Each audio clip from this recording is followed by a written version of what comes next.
I stole that from Dre. So about that, if you're watching, I'm sorry I stole your shit, but I thought it looked cool, so I thought I'd do it too. Hello, welcome again. Keep kicking. Martial arts podcast where I have martial arts conversations with my martial arts friends. Most of these conversations are people that I haven't known, like I haven't met in real life, or I haven't known at all, no interaction. Some of them are just Facebook acquaintances. I have a very large network of individuals, but some of these individuals are people that I've known for quite a long time, people that I consider brothers and sisters in the martial arts, outside of the martial arts. They're people that I would be willing to fight for. Sam is with us this week, and Sam is no exception. I have known Sam for quite a while. It's very, very interesting to me when I meet somebody within the martial arts world, but I meet them in a way outside of the martial arts world. Sam and I didn't talk about this, but it's because Sam is very much a man of honor and a man of code and a man of respect. Even at his darkest, most down times, he still figures out a way to be honorable. Maybe not in the moment always, but that's the struggle that we all have as humans. He, however, did not mention that we also run a little production company together where we animate a little cartoon called Meet the Carvers. If you would like to watch it, it is the link is going to be in the show notes. It is much different from this podcast, which is probably one of the reasons that he didn't mention it. Um, I have come to a point in my life where I am starting to understand that everything is about balance, and the balance that exists within martial arts is a couple fold. Okay. One is that there is honor that is discussed. And if you go back and you listen to an episode like Bernie Letty, who was talking about Irish stick fighting, he talked about, yes, we're doing very serious stuff, but we also should, as he said, have a crack. There should be some sort of joking, some sort of playing, because it adds levity to the situation and allows our practitioners to be able to study in a different capacity. I often reference traditional martial arts in the sense that if somebody is having problems learning how to swing a katana, you tell them to paint. If somebody is having problems with grappling, you have them sculpt. And the nuances that they find in the thing outside of martial arts, they bring those back to martial arts, and then they are better martial arts practitioners. So we animate a goofy little funny little show, and it's dark humor. You've been warned, but it is my creative outlet. This is a creative outlet, but those outlets have to exist for the balance within my own martial arts training to exist. So they're there. It's in the show notes. I hope you enjoy this conversation. It's a wonderful one. Sam is a lifelong martial arts practitioner like myself. We met through a mutual friend, and it became about silly, silly things. And then it was like, oh, wait, and martial arts? So we have multiple shared connections. The rivers and seas lead the 100 streams because they are skillful at staying low. Thus, they are able to lead the 100 streams. Therefore, to rise above people, one must, in speaking, stay below them. To remain in front of people, one must put oneself behind them.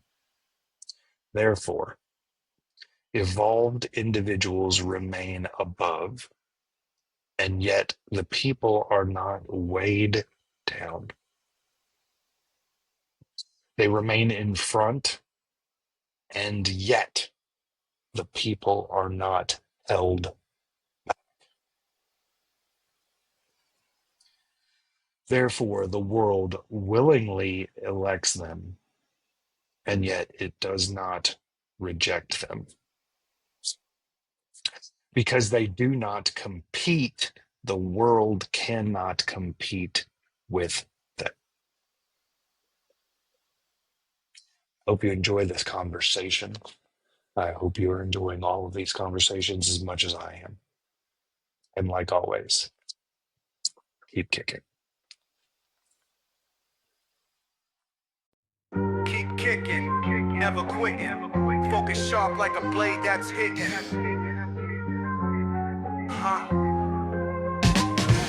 From white belt dreams to the master flow, Paul Coffey's got the mic, now the stories grow. Technique entails discipline and fire. Each guest brings truth to inspire. Keep kicking, step into your power. Keep kicking, moment to the hour. Every strike, every fall, every rise, it's a journey through a warrior's eyes. Old school, new school, all styles blend. From the mat to the mic where the arts ascend. Philosophy deep, but the vibe stays tight. Martial minds meeting in the podcast light. Keep kicking, step into your power. Keep kicking, moment to the hour. Every strike, every fall, every rise, it's a journey through a warrior's eyes. Keep kicking. Keep kicking. Paul Coffey leads and the journey begins.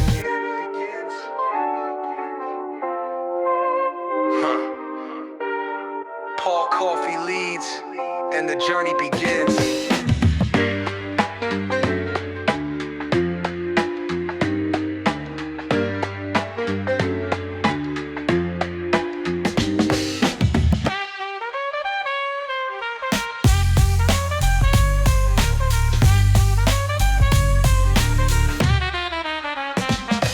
Technique entails discipline and fire. Each guest brings truth to inspire.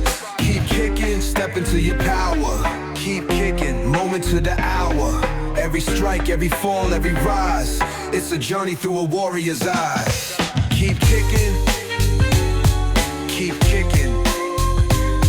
Paul Coffey leads and the journey begins.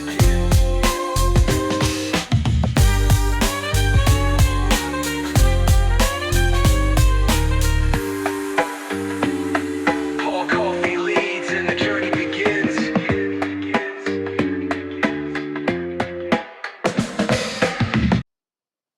Hello, everyone. Welcome once again to Keep Kicking, martial arts podcast, where I have martial conversations with my martial arts friends. And today I am with Sam. Some call him Sensei Sam. Some call him writer and producer. Some call him Asshole. I get that a lot. the voice actor. But Yeah. Sam, tell the people who you Pardon my are. language. I told myself I'm going to try not to curse as much on this. So, but yes, it's a pleasure, and thank you for having me. I've watched the other ones that you've done, and this is a really cool idea, man. There's not a lot of these types of martial arts podcasts in existence, and I think you got a really great idea. So, very happy to Thanks. be here. Appreciate it. Let's start with how you got into martial arts. Um, so I was a terrible child. I was horribly uncoordinated. I was fat, and I got into a lot of fights. I got picked on a lot, and it's an interesting story actually. So we moved to Wisconsin, Appleton, Wisconsin. My mother and I, after she split up with my father, to live with my stepdad's.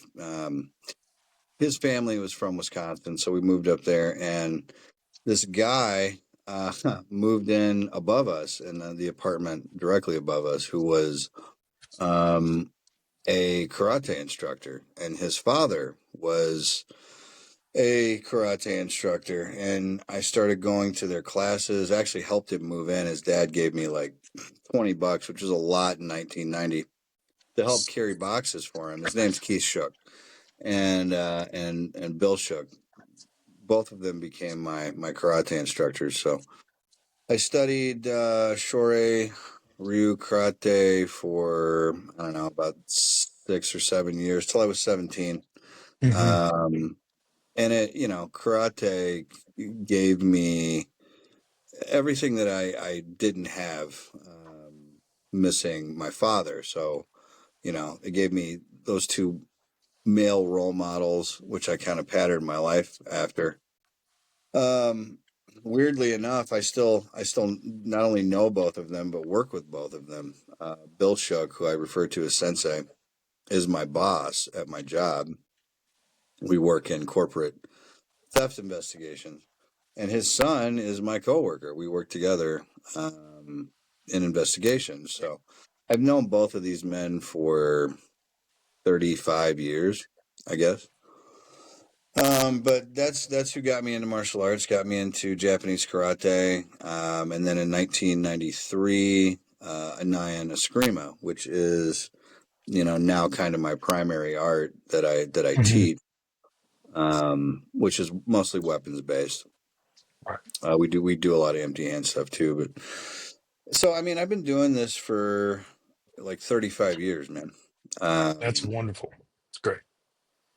yeah, and it's the only reason, and I say this with absolute certainty that I probably didn't end up crazier than I already am, or Right. in jail or prison. I had a very destructive mind as a child and as a teenager, and it gave me something to channel that energy in, and it gave me the discipline as an adult to be successful, to um, hyper fixate and focus on positive things, not just physical tasks, but mental ones, work. The obsession that drives us in martial arts, if we can channel that into other areas of our lives, you become very successful. That's why it's not uncommon to see people who do martial arts that are very, very accomplished people, I think. And Absolutely. I feel like I'm one of those, and I have an immense amount of gratitude. It's difficult for me to even put into words, um, that I have for my teachers, for Bill Shook and Keith Shook and Emmanuel Hart, Suru Mike who passed away many years ago, but is still close to our hearts. Without those men and without the things that they taught me, I wouldn't be who I am. So, Yeah, absolutely. So let's talk about teaching. When did you first start teaching?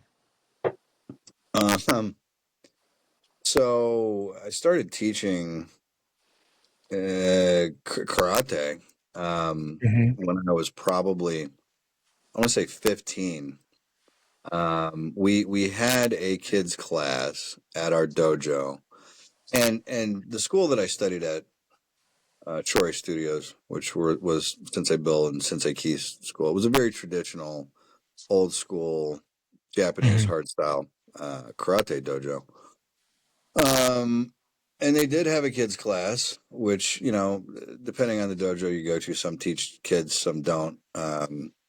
So he made me teach kids, and I'm so grateful that he did. And I hated it, absolutely Right. hated it. If you've ever tried to, and when I say kids, I don't mean like, you know, pre-kindergarten or kindergarten. I mean like these were like Right. 8, 9, 10, 11, 12 years old, whatever. Right. But still kids. Uh, If you can learn how to teach children, adults are easy as shit For because sure. because kids just they don't have that buffer that adults have. If they don't want to do something, they'll just sit down. You know what I mean? Or they just Right. tell you no.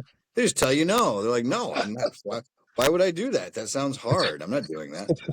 Um, so if you can learn to teach kids, teaching adults is easy. Um, Right. Did you so want to teach or were you no, pushed I didn't. towards teaching? I didn't. And the reality for me now is like, and I teach 2-3 times a week. in my spare time. I don't get any money for it. Hmm. I'm very grateful for the situation that I have at Advantage Martial Arts here in J-Town. Mike, who's the owner, is a fantastic guy, and he lets me share space. My students, they kick him some cash, basically just for lights and mats, and Hmm. I do it now because I feel like I have not don't feel I have a responsibility to the art to pass it on and carry it on to other people. That being said, you know I talked to my wife tonight after class, and she was like, "Oh, it's such a great class." I don't see that because I've always seen myself as a much better student than I am an instructor. Um, I have a tendency to be impatient. Students will Hmm. teach you patience. Oh yeah. I'm a very impatient person in general, right? And Hmm. we love those students that like, and I have a few of them. Like you show them one thing and they got it like right away. Right. Right. And then there's other people. And what's crazy is I was that guy. Like I just couldn't get it, and Hmm. I kept doing it, and eventually you do get it, and you become very good Hmm. at it. But I don't have a lot of patience, and I have horrible ADD, so I myself Right. get distracted. Um, I'm not gonna say I don't like teaching. I do like teaching because Hmm. it shows me things in my own art and in the way that I practice that I wouldn't see if I didn't teach. Hmm. Um, but at the same time, it's sort of I think for anyone that really teaches martial arts and they teach it for, you know, not financial reasons. They teach it because they really have something that they want to give to other people or they want to pass on. They want to see it survive. Hmm. It becomes a bit of a burden. It Oh yeah. becomes Yeah. it's more of an affliction in a way, but a positive one. And I don't mean this to be negative. I love my students and I love teaching. But at the same time, it's like, I feel like I owe it. Does that make, and I know you understand what I mean when I say that. Well, It's like, you've we've had this conversation multiple times. The interesting thing about this podcast is some people I sit down with and I've have conversations with them for the first time. I've never spoken with them before, so it's kind of yeah, just a jumping off point. And then some of the people like yourself, I've known you for a very long time. We've had yeah, martial arts conversations, and I'll say you kind of touch on something for me personally. I feel indebted to the arts for the way that it has saved me for sure. you know For sure. like yes, I owe a debt of gratitude to all of the masters that have taught me stuff and have brought me through my life, but also just to the art itself, for which, like you said, maybe in jail, maybe whatever. For me, it's I'd probably be dead. Yeah, Just flat out, without it, I would probably be dead. And so I almost owe a debt of gratitude to the art for keeping me alive and pushing me forward. 100%. I mean, I feel that, at 45, man. And I mean, yeah, you and I've known each other, for a couple decades almost, 15 Right. years for sure. Yeah. And very strange that, because like less than 1% of the population does martial arts or does martial arts the way that we do martial arts. So Oh it's yeah, yeah. interesting that you and I sort of found each other just completely, not related to martial arts and Right. something we both do. We both teach. But yeah, I've calmed down a lot.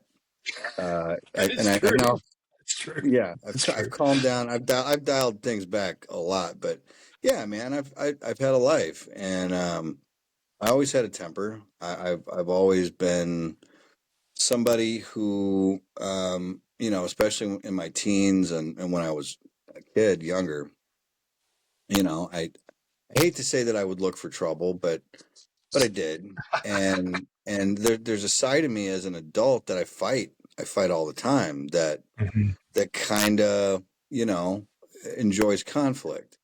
And Impulsiveness. yeah, Yeah. impulsive behavior. Without martial arts, and when I say that, I'm saying that just because I want to give your listeners sort of an understanding of my own psyche. Right. Martial arts keeps me from having to go to that place in my head on a daily basis because you know, and honestly, this is one of the best ways I've ever heard it described. I think Sensei Bill said this to me once. If you know how to fight, you can get along with anybody. And that's true. Ooh, I like that. If you know how to fight, you can get along with anyone because most of the time, and I'll go back to the fact that less than 1% of the population studies or trains in martial arts. If I Hmm. get into an argument with somebody or, some sort of physical altercation, I have a pretty good idea how it's going to turn out. Now, it Right. doesn't mean that I couldn't get my teeth kicked in or somebody couldn't beat the living shit out of me. Of course they could. Right.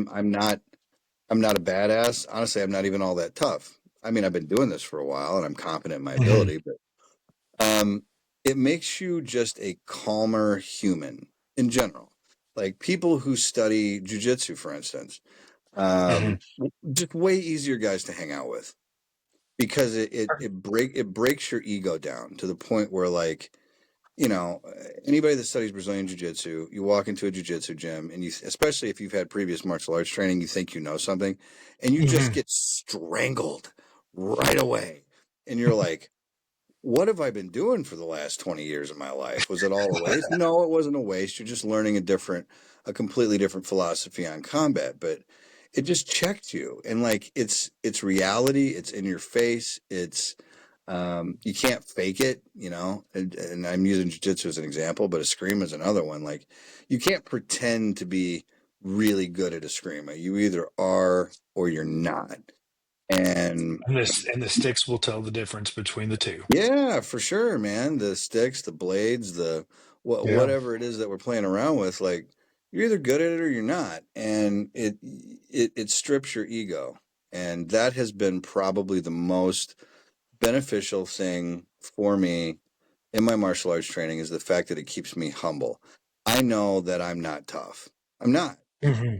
Hmm. I know some guys that are tough. I know some guys, like my instructor, Keith, who could just beat me to death Hmm. and probably eat a sandwich while he's doing it.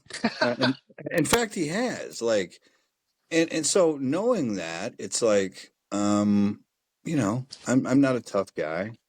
And there's no reason for me to walk around with a chip on my shoulder. There's no reason for me to be an asshole for no reason to people. It keeps that side of myself filed down for sure. You remind me of my first introduction to jiu-jitsu, to Brazilian jiu-jitsu. Yeah, it I was in sucks. I was in Florida and the year was like 2002, 2003. And I was with some buddies that were martial artists, and they're like, "Hey, there's this dude, Helio Sagano.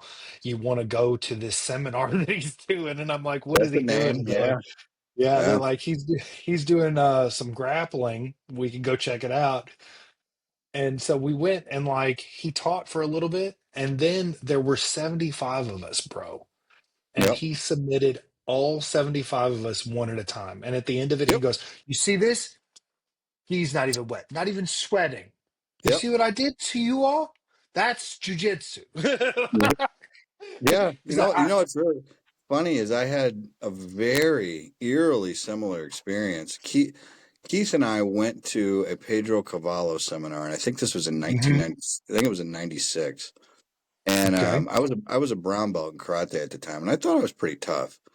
And Mhm, we got there, and Keith had started a little jujitsu club at the time because he was going to New York and training with Henzo. okay. This was right when UFC, Yeah, this is the UFC boom. was like what 93, 94. Like jujitsu Mhm, was so strange that like there was nobody had rank, everybody was a mhm, white belt. mhm. I remember when we walked into the seminar, two of Pedro's guys came out, and they were both blue belts. It was like seeing the Avengers in real life. I was Right, like, holy shit, they exist! Like I'd never seen a blue belt before, and right, I got on the mat with somebody, and I was like, they're not gonna. I know what I'm gonna do. I was unconscious in probably 15 seconds. I mean, I don't even know that it took that long. And literally, right. as I was kind of coming to, I didn't know what happened. I was like, Hmm. what the hell did he do? Literally. And it was just so bizarre to me. And then Pedro Cavallo did the same thing. He fought the whole line. He tapped every one of us. And just the most excruciating, he looked like he was bored. I mean, he really, the whole team was just like, oh, you're tapped. Oh, you're tapped. And it's still now to this day, like I see the same thing with like Chris Griffin over at Fight Hmm. Factory. He's a dude Hmm. I do jujitsu with. And I compare it to like a lion playing with its lunch. That's how I feel. Right. Like he's just like I can tell he's just taking his time to decide when he's going to eat me. Like that's it. Hmm. Like it's that's what's so humbling, man. After 35 years of of training, this dude who and don't get me wrong, Chris is in phenomenal shape, but I think he weighs like it's like a buck 65 maybe. Right.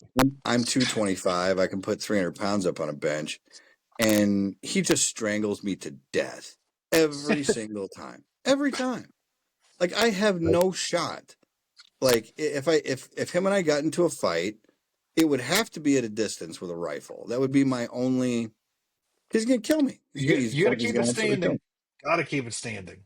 Well, and yeah, there's a philosophy to that, and I try to teach my students that I don't, I study jujitsu because I don't want to be on the ground. I have no Right. desire to get on the ground and roll Absolutely. around with you at all. Especially Mhm. nowadays because, the shots of somebody having friends that are going to come along and stomp your brains out of your skull is super high. So I don't want to be on the ground. If I can remain standing, I'm going to remain standing. And dealing with weapons specifically is also very different. Like I Mhm. don't I'm not going to engage anybody unless I think it's a life or death situation. If you if you can call my mom a whore or whatever you want to say, I don't care because Right. 99% of the time I'm carrying a gun. Like I Right. always have a firearm and I have a blade. So if something happens, I'm going to be in a situation where now there's a weapon involved, a firearm Hmm. involved. Somebody gets that away from me, they could kill somebody else. So like it's just not worth it. And we live in a time where like this weird machismo bullshit is just like men just want to.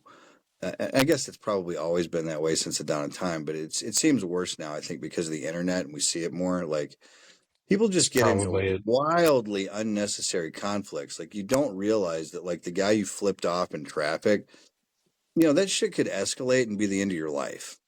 Like Right.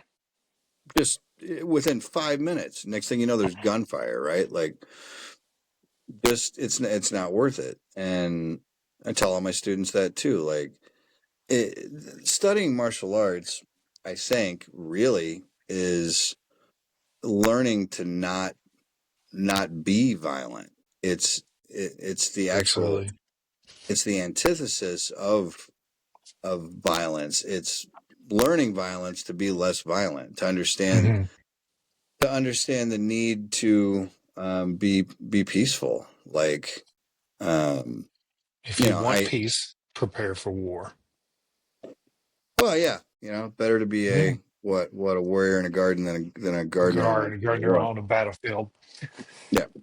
Absolutely. Um, I don't know where I was going with that. I had a gummy a while ago. So, um, All good. So it's tell me, yeah. tell me what Eskrima or Kale gave you that you weren't getting from karate. Well, you know, here's the thing. And it's like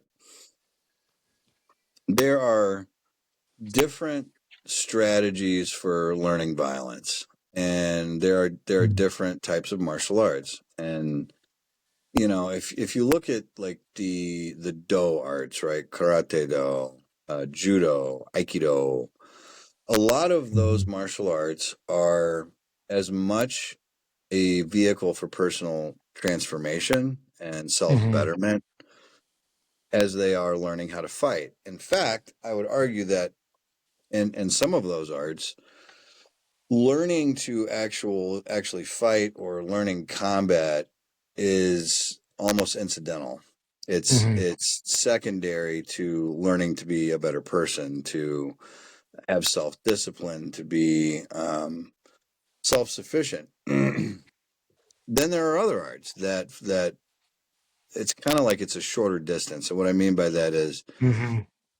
when you start Japanese karate, for instance, you're gonna spend the first 6 months like learning stances and very technical shit, right? You're supposed Hmm. to hold your hand this way, or you stand a certain way, or when you kick, your foot goes a certain way. And there's a reason for all of those things, the technicality of it, and it builds into something, but it takes a while to really learn how to fight. Right. Then there's other arts where, and I'm not saying they're not good for personal development, but Right. you can learn to be violent from a self defense perspective a whole lot faster. Yes. Brazilian Jiu Jitsu is a great example. Muay Hmm. Thai, another phenomenal Hmm. example. Good old Sambo. fashioned, yeah, Sambo, Western boxing. Eskrima, and it deals with weapons. These are arts that are more about fighting, as opposed to, learning the way of Bushido, or any of these philosophical ideas, right? So Hmm. as I got older, and everything starts to hurt. Also, I'm 44, Right. going to be 45 this year, and have a lot of injuries. I started thinking about what I wanted my training to be for the rest of my life, and what I could see myself doing consistently on a regular basis. And Eskrima, specifically the style that I study and teach, is great for self defense. Hmm. Um, it's a very violent art, and I say that because I want my students to understand the difference. Like we train to fight. We train, for violent encounters, and to protect ourselves. And there's less of the philosophical end of things. I mean, I still teach Hmm. that, but anytime weapons are involved, like there's immediately like that life or death component, right? As Oh yeah, opposed to for as sure. opposed to just learning how to punch someone. Like, if you strip away everything other than what it is, especially with the blade stuff and Cadena de Mano, Hmm. I'm teaching you how to stab people, right? Like that's Right. that's what we're doing. Yeah, we can call it whatever we want, but I'm teaching you how to take another human being apart with a blade. Right. And there is a mental aspect to that has to be addressed. Anyway, back to the question you asked. I feel like um, it has given me a very different perspective on all of my training, but specifically training for self defense, which is what I do now. Hmm. I train to protect myself and protect my loved ones, and I do that in a variety of ways, whether it's firearms training, or whether it's training with my knife, or whether it's um, stick stick training, or the empty hand stuff that we do, which a lot of it is boxing and trapping. It's very similar to Wing Chun, or jujitsu. So Hmm. I've learned to cross train. Eskrima really is I mean, it's a cross training art. It's very much like if I say Eskrima, it's the same as like saying karate, right? Yeah. There's Yeah. Yeah. Yeah. 5 million styles of karate, Hmm. and in my system, a Nyan, there are seven primary different arts that we study. So it's like just studying the system, you're already cross training. So What are the seven? okay, so we have Senawali, which is Hmm. double stick. When you see people doing, Senawali means pattern or weaving. So when you see people, doing the double stick thing, that's what that is. De cuerdas, which means the cord. De cuerdas is a kind of a close quarter short sword style. Machete works great for it. Translates well to a machete. Okay. Um, it does, and de cuerdas is it's a very I don't want to say simple, but it is kind of a simple art. It was an art that um, they would teach to. It's kind of like, let's say, Spaniards are invading our village and we know the boat's on the way and we got 12 hours and we need to teach a bunch of guys with machetes how to fight and kill people. You teach them dequerdas because it's block, chop, block, chop, block, chop. So it's a very I don't want to, clunky is probably not the word. It's just it's an easy art to learn and be able to manipulate a short sword or a machete very quickly. Then there's Cadena de Mano, which is kind of my thing. I say my thing because it's my favorite art of those styles, and it's the one I started out teaching primarily. Cadena de Mano means chain of hands, and it is a close Hmm. quarters Filipino boxing knife fighting style. So, probably the one style in a nyan that is most self-defense oriented. So everything that Hmm. we do with a blade translates to empty hands, and everything we do with our empty hands translates to a blade. Um, then you have serrata, which means to shut. Serrata is the style of Isparidaga. Isparidaga means sword and dagger. Hmm. It's a close quarters short sword style. It can be done with a short sword or a machete or a sword and a dagger at the same time. Okay. Ispari daga, like I just said, which means sword and dagger. Sibat bankao, which is a spear. Okay. Um, I've not seen your spear. Seen everything else, but I've not seen your spear. there's a joke layered in there somewhere. There is, I'm sure. And God, my brain's fried right now. Senawale, De Cuerdas, Canadian Mono, Sibat Banca, Serrata. Oh, Largamano. Largamano is a longsword. So the three core styles of Anaya Eskrima is Cadena de Mano, Serrata, and Largamano. Serrata is kind of the mother art. It's like Serrata was introduced to the United States by a man named Angel Cabales. He was probably almost undisputedly the reason why Eskrima even exists in the United States.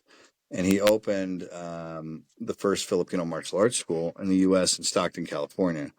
And Mike Ane, Magi Susuro Mike Ane, studied directly with him, and he studied under Max Sarmiento. Max Sarmiento was the founder of Cadena de Mano, and he learned directly from both of those guys. So it's such a fascinating art, and it's like I hate when people say like, "Oh, you guys just fight with sticks."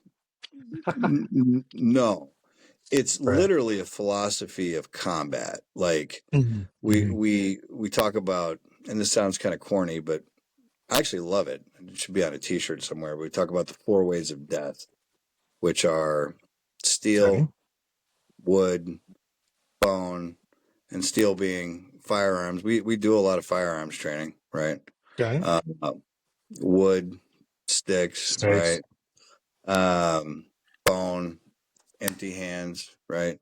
Hmm. Um, there's so much that goes into it. We also do flexible weapons. That's not part of the seven that are normally taught, but whips, chains, the throwing knives, or just thrown implements in general. Like it's an art that just never ends. Like um, there's no place where you go, okay, I've learned all I'm gonna know. Bullshit. Right, Like right, right. so, I could spend 3 lifetimes studying it and never know all there is to know about it. So that's Well, that probably helps the ADD too, doesn't it? yeah, it does for sure. And like, I mean, you could say that about karate for sure. I mean, Yeah, also yeah, you and I still teach karate. Some I still have karate students, as a matter of fact, that I teach privately. But all martial arts really is like I think the zen in it is the search for perfection in something that cannot be perfected, right? yeah. Yeah, Doing the for same sure. thing over and over and over again. And And not just the technique, but also through the technique, we're searching for the perfection that exists or we want to exist within ourselves. for sure. Yeah, So, 100%. Um, I know that your current line of work is vastly dependent on physical ability to handle oneself. So I've asked a lot of people this question, but it might be a bit of a moot point. How has martial arts helped with your professional career? Um, so yeah, it's I do what's referred to as loss prevention, which is it's corporate security. But for years, I worked as a I worked for the sheriff's department out in Oklahoma, and I worked as a corrections officer. Mhm. And for years, I worked as a loss prevention detective or associate at retail stores. And basically, what that means is we would walk around, and the goal was to catch shoplifters. And I was very, very good at it. Um, so this was, shit, I go back 20 years on that. Um, Mhm. way before camera phones, way before, people were putting stuff on the internet. Um, Thankfully, maybe. Yeah, because I can tell you for sure, I would be all over YouTube. And I don't say this with pride, but I got into a lot of fights. Turns out that Right. people that are high on methamphetamine trying to, steal thousands of dollars worth of shit from a retail store don't want to stop at the front door when you ask them to cooperate because they know immediately you're Right. not a cop. Right. I got into more fights than honestly I can't tell you how many. Like there were times it was once a week, twice a week. Mhm. And we were allowed to go hands on with people, and the whole idea was to bring them back to the office, right? So we could get the police Right. there. I've been stabbed twice.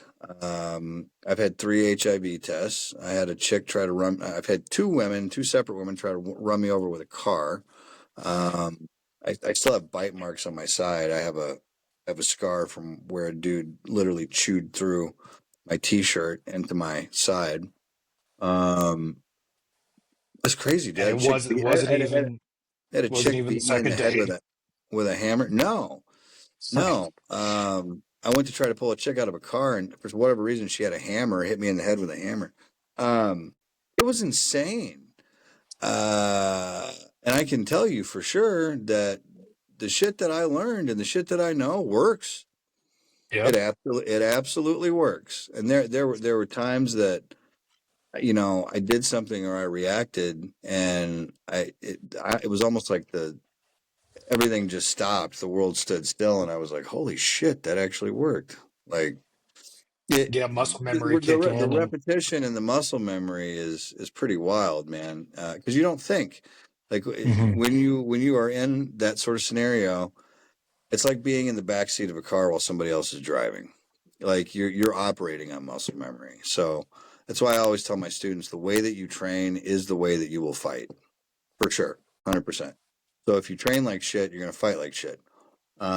If you've never been hit, then you don't and you're understand. fucked. You're fucked. Yeah, You're fucked. that's why it's so important to like people don't. They're like, oh, well, you guys beat the shit out of each other. Well, and not all the time, but yeah, Mhm. you want to get popped in the nose.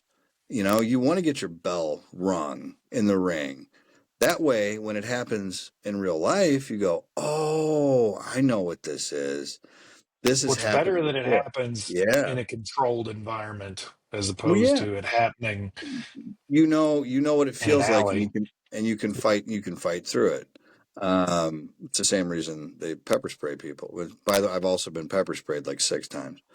Um, That's a lot. That's an excessive amount. well, I got pepper sprayed at the sheriff's department. You have to be pepper sprayed to carry pepper spray. But Yeah. then, Yeah. I got to tell you, female shoplifters, boy, they don't hesitate to use that shit. Um, I think I'm partially immune to it now. So if it was not for martial arts, I can tell you that um, I probably would have died maybe in one of those scenarios. I had the absolute shit beaten out of me.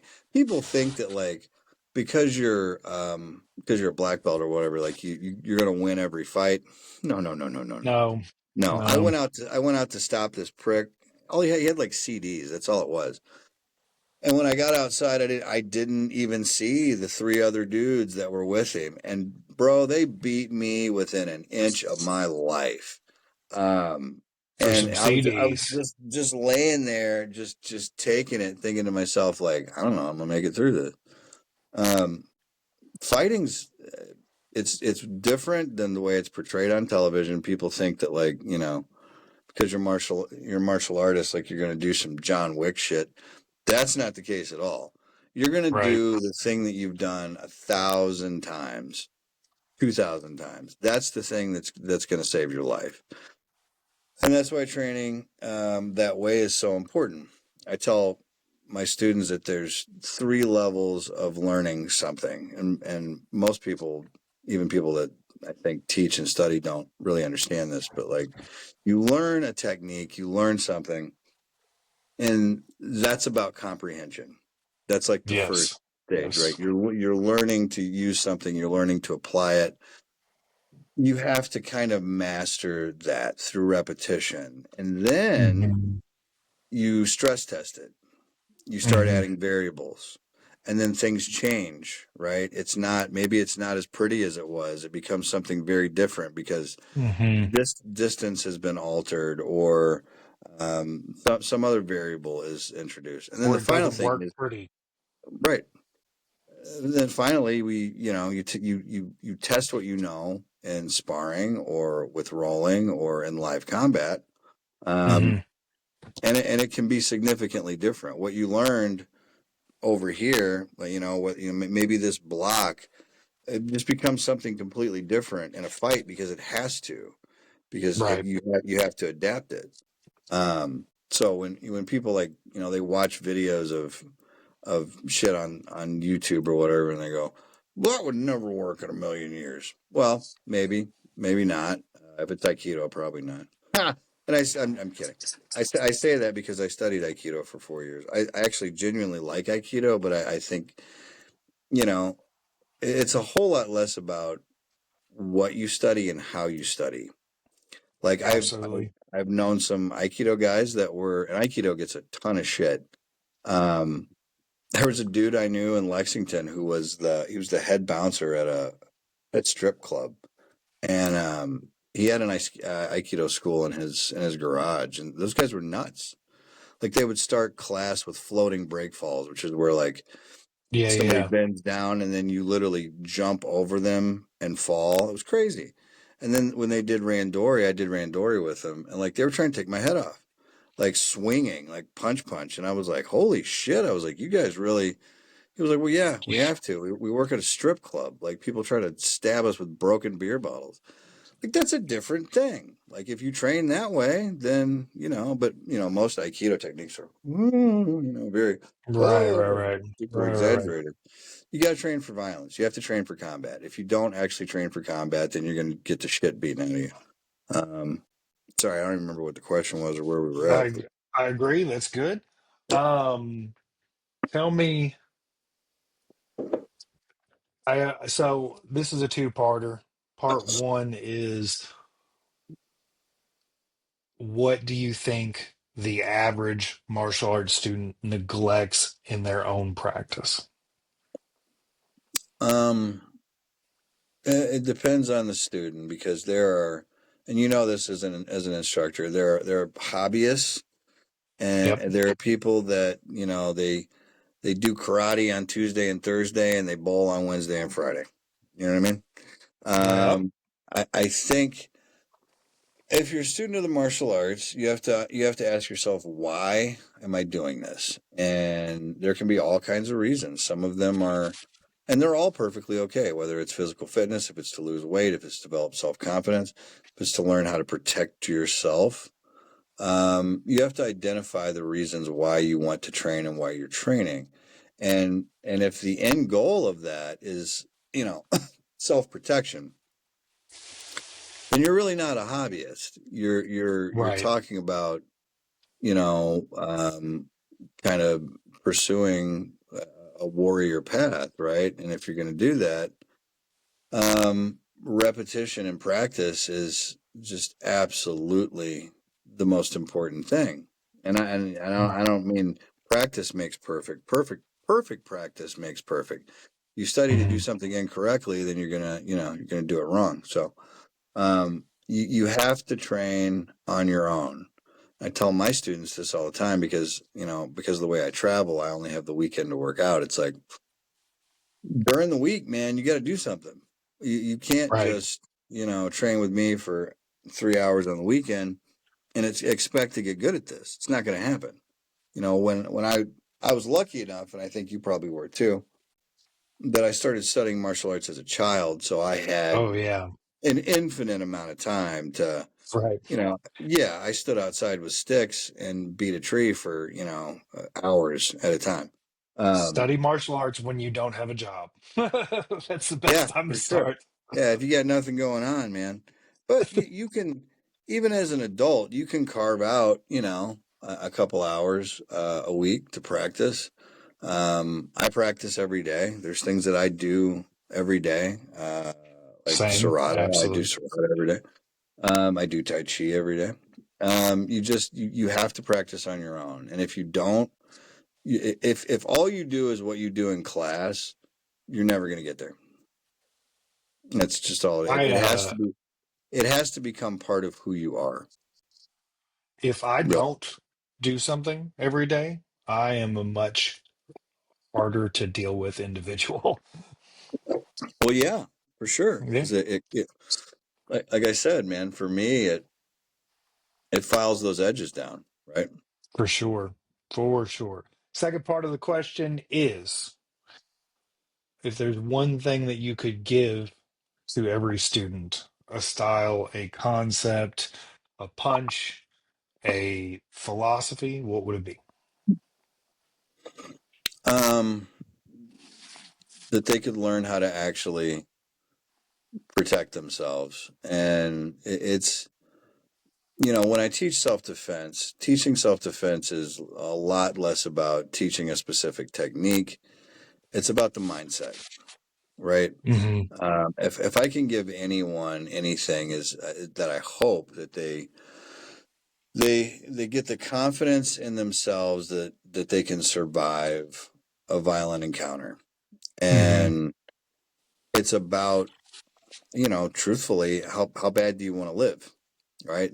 When we Hmm. start talking about things like this, it's a place a lot of people don't like to go to in their head because it's kind of dark and creepy, but like, Right. what are you willing to do to survive? It's not about a specific technique or a specific strike or a punch or a kick or an elbow. I can show you all that shit, but are you willing to take your car keys and dig out somebody's eyeball with those? Hmm. Hmm. Are you willing to? Uh, Here's my thing, man. Like if we get to a point where I have to physically engage you, my only goal is to hurt you and hurt you as For sure. badly as I possibly can. Because, Absolutely.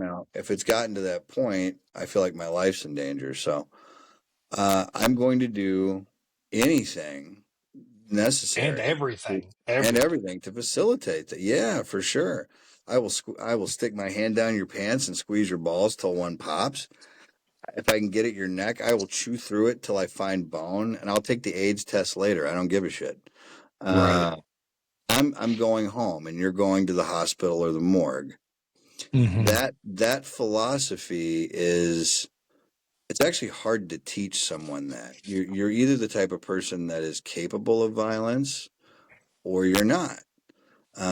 You can learn to defend yourself even if you're not that type of person. But I will tell you that I know a lot of people who have never studied a day in their life. They don't know what a round kick is. They don't know what a Right. straight punch. But I wouldn't want to fight them because they're crazy. You know, they'll stab you in the neck with a beer bottle. They'll break a pool cue Hmm. over your head. They'll wait for you in the parking lot to run you over with their car. They're just violent. Right. That's those people are dangerous. Hmm. It's hard to teach that to someone, but if you can give someone sort of an idea of what that's like, and get them into their own head enough where they understand in a real life situation, life or death, they have to do whatever is necessary to survive. The better that they get at that, the more times they put themselves in that scenario in their own mind and get comfortable with it, they develop confidence. And Hmm. confidence is just it's a beautiful, amazing thing, because it changes the way you interact with everyone and everything in society, including yourself. I go back to, if you know how to fight, you can get along with anybody. And suddenly things that would bother most people, they don't bother you as much because you understand violence. Um, Absolutely. so that's what I try. That's what I try to give my students. I try to get them to understand violence. Most people who study martial arts, or a lot of people that study martial arts, truly don't. They don't understand what it's like. There's so many people, and I'm not giving anybody shit about that. And good for you if you've never been in a fight. But I know guys that, have studied martial arts for years and have never really had to use it. I mean, good for you. That's Hmm. amazing. Hmm. Um, but you have to kind of give people that, because otherwise it's like, fighting's what we're kind of doing here, right? It's Right, like, right. if you're not learning how Well, to fight, what the hell are we doing? well, and It's also like, like you and I have that in common that we don't always teach to facilitate the students that I call curators. Because there are some students that just are like, yeah, I love kung fu and I love kung fu movies, and so I want to go learn kung fu, and they just learn it for the art itself, and there's yeah, nothing wrong with that. no, not at all. Not at But all. when an instructor like you or I is like, yeah, but do you want to feel what it's like to get punched in the face real quick? Like, we got to do that too, Like, you could do all the pretty stuff, but also do this. I always say that, in my humble opinion, to be a successful martial artist, you have to be equal parts sadistic and masochistic. You have to enjoy the pain that's given to you, and you have to enjoy giving the pain back. Well, yeah, I mean, I look, I'm not gonna lie. There's part of me that kind of does enjoy getting hit, and I Right. always have. And Hmm. but it's a specific type of person. You know what I mean? Like, and not Right. everyone's that way, but you have to experience it. It's otherwise, it's like, and I've said this to my students before. It's like learning everything there is to know about driving a car. Memorizing the driving manual, Hmm. and then never getting behind the wheel. Like, what are you doing? You know what I mean? Okay. Like, Hmm. it's all theory and no application. So, like, you have to spar, you have to roll, you have to pressure test shit, you have to stress test things. Otherwise, you really don't know how you're going to react in a scenario. There's times that I've done shit, and I'm like, wow, that doesn't work. Something that I thought worked really well doesn't work at all. Depending on the variables at play, maybe the person's stronger, or maybe whatever. That's why it's so important. Um, so yeah, if I could give anything to anybody, it's just they could defend themselves, and they can put themselves in the place mentally to do what's necessary to survive. I I think. appreciate that a lot.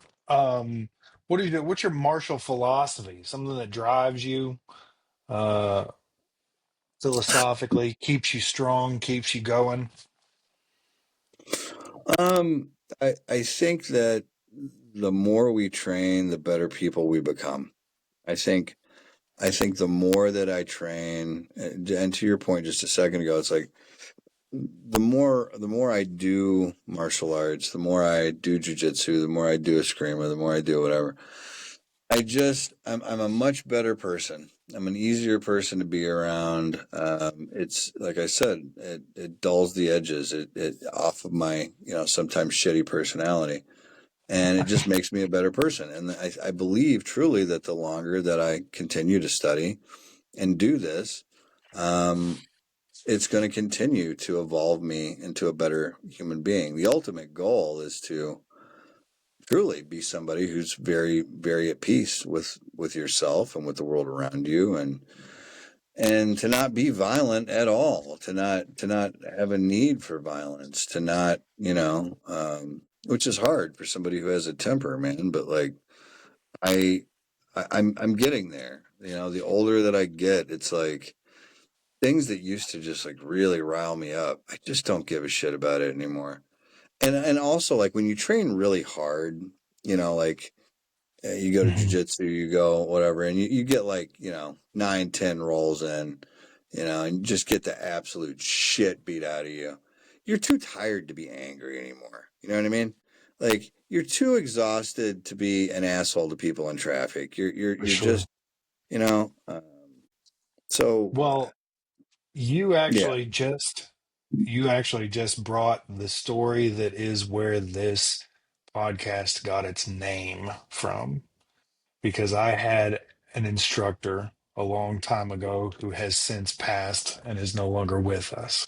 Mm. And he said one day, as he's hitting the Makawara, and he's hitting it, and he's hitting it, and he's kicking at a bag. And he says, the goal is to file ourselves down so that one day are at peace and the anger is subsided. But until then, we just have to keep kicking. Oh, So there you go. Oh, there you go. That's that's it, where man. it came from. We just have to keep Makes a lot of kicking. sense. Yeah. Yeah, I mean, it is a vehicle for personal self transformation. And I still believe what I said. I think certain arts are probably better for self defense right out of the gate. But any martial art, I don't give a shit what it is, whatever you're studying. Um, the longer you study it, it does become part of who you are, and Absolutely. it changes you as a person, and or it should. You become something different because you start to understand what you're actually capable of, um, and it changes how you interact with everyone and everything. And Yeah. you How start to view frail the person in front of you is. you start to view the world, a little differently, right? Like, Hmm. or a lot differently. And then, if you want to get into like the philosophy side of things, I mean, I obviously, that I consider myself a secular Buddhist. I'm a big Hmm. believer in the Eightfold Path. And I think, there's a lot of that in all martial arts, just the idea Absolutely. of being present in the moment, and being alive and experiencing things, adversity. If you take the fighting out of it, it's exercise, and it's, sometimes extreme exercise. And that's how human beings evolve. We evolve through adversity. We evolve through doing hard, shitty things that we don't like to do. Um, so it's I recommend it to everyone. I mean, I haven't met a human being that I don't think training would benefit from. I think that, you know all people should do it. I think a lot of people are afraid to do it because, they think, wow, I could never do that, or I'm not physical enough, or I'm not. Um, there's guys I know in jiu-jitsu right now that are in their 60s. You can Absolutely. anybody can start. So, Hmm. And even if you're not violent, even if you're not violent, well, yeah, maybe even especially if you're not violent. especially if you're not violent. Yeah, I mean, I think that's why it was so good for me, and for, my instructor did a lot of work with at need children, children that had a lot of problems. I know because I was one of them, and I still am. Honestly, I'm a 44-year-old problem. Um, it it teaches you to, literally think differently, feel differently, act differently, respond differently to things that you would have made you very angry, or perhaps violent. Or you learn self control. You learn discipline. You learn what you're capable of, and it changes your thought process. Absolutely. Well, I try and keep these at about an hour. I Yeah. ask, is there anything else that you wanted to say that you didn't get a chance to say? No, I just think that, you know, anyone who is interested in training should pursue it. Absolutely. I would recommend that everyone, step out of your comfort zone and try something, whether it's jujitsu or whether it's eskrima or karate or whatever.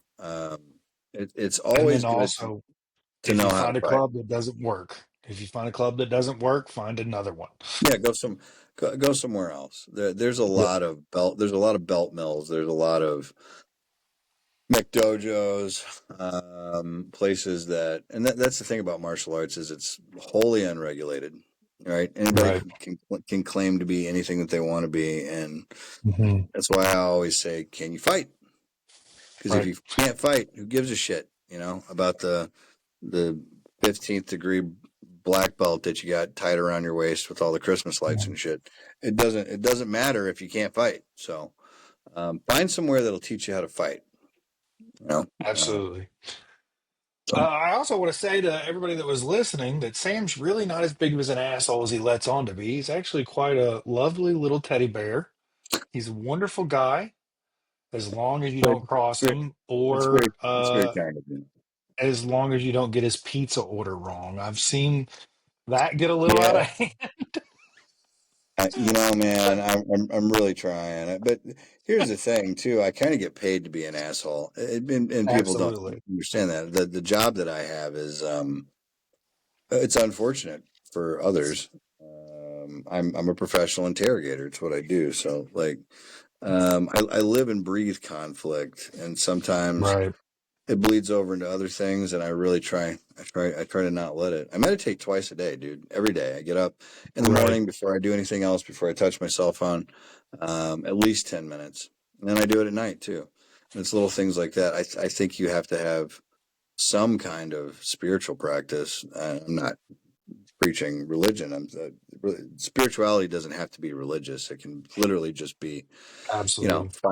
finding yourself in yourself, and that's a big part of this too. So, thank you I for saying agree. I'm not a complete asshole. I have my moments, but You you you have I'm your trying, moments. man. I'm trying to be a better person. What is it? What do you You say? I'm see, Pulp but Fiction. I'm trying real hard, Ringo, to be the shepherd. that's right. Trying real hard. Uh,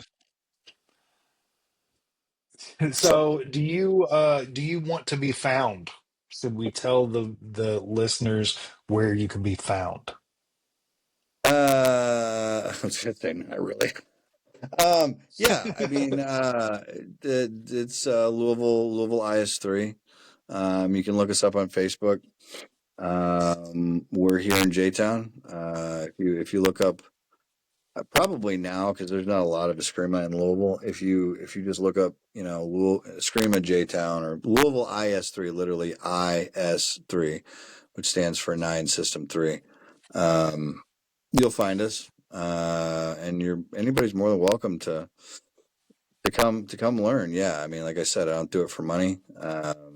So it's literally I'm just trying to preserve and pass on what little knowledge that I have, and that's the thing. I mean, I feel like even as an instructor, I know very little. I'm grateful. I'm having my other instructor, Suru Emmanuel Hart, who is over the entire Anayan organization, IS3. Anyway, he's coming over from France this month, so I'm very excited about that. We're Yeah, having that's awesome.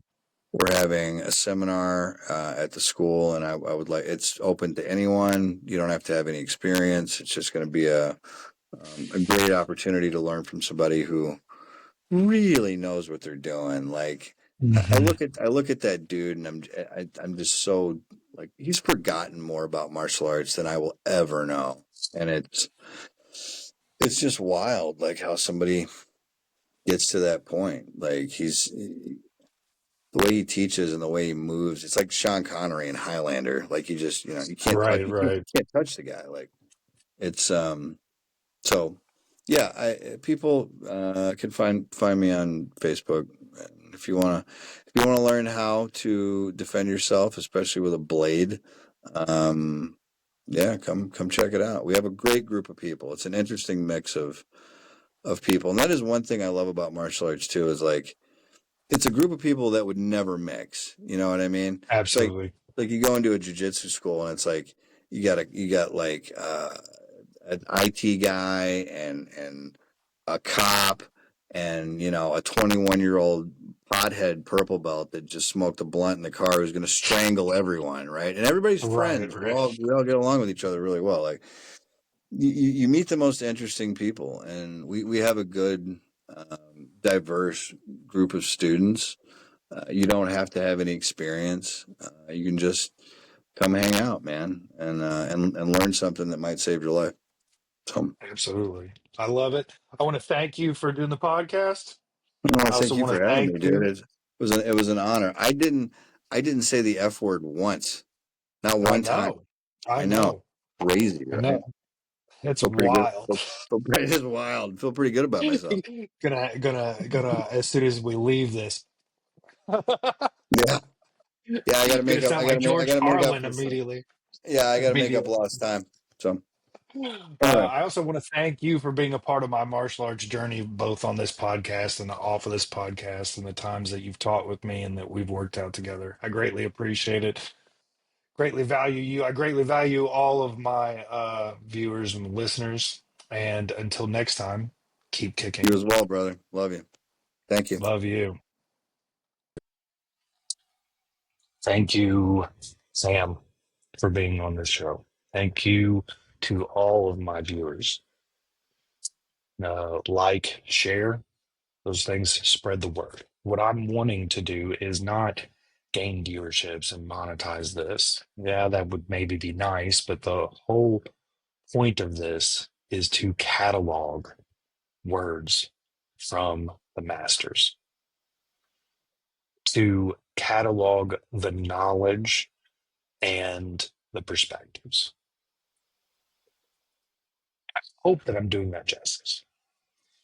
If you would like to be on my podcast, if you know a martial artist that would like to be on this podcast, if you have thoughts, questions, concerns, ideas, if you want to call me a prick or an asshole, you can do so at keepkickingpod@gmail.com.